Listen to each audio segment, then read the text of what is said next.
watching this and they're just about to get in touch with Passion Capital and they're thinking what best to do, what advice would you give to that viewer / company? Yeah. If I had to give one piece of advice, I think is probably not to just write in cold, because last year we had more than 1,500 business plans and applications coming into us. There's no way we're going to see all of those. Well, we saw a pretty large chunk, I have to say. So I would say get a recommendation or an introduction. Yeah, it's just much easier for us to consider and give consideration to companies where we've got something more than just a cold email. So I think whatever mechanism you can use to get an introduction from someone we know, that would be the way in. And then at least you're going to fight for some of our time, because time in the end is our biggest constraint.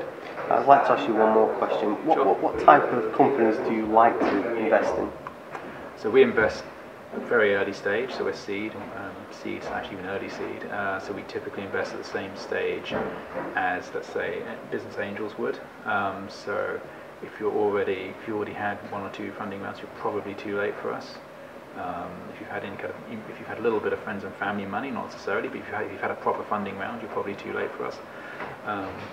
We invest in digital media companies.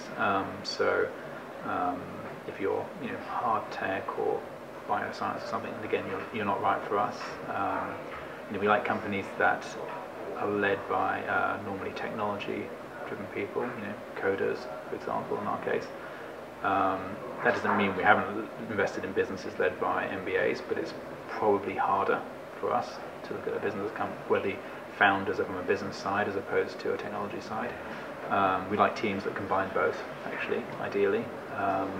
We've invested in teams with 1 founder, we've invested in teams with 5 founders, so that's not necessarily a criteria. We need passionate people. That's fundamentally what we look for.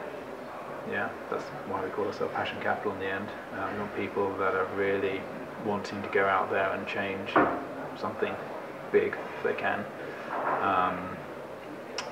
And that's hard to do. Thank you.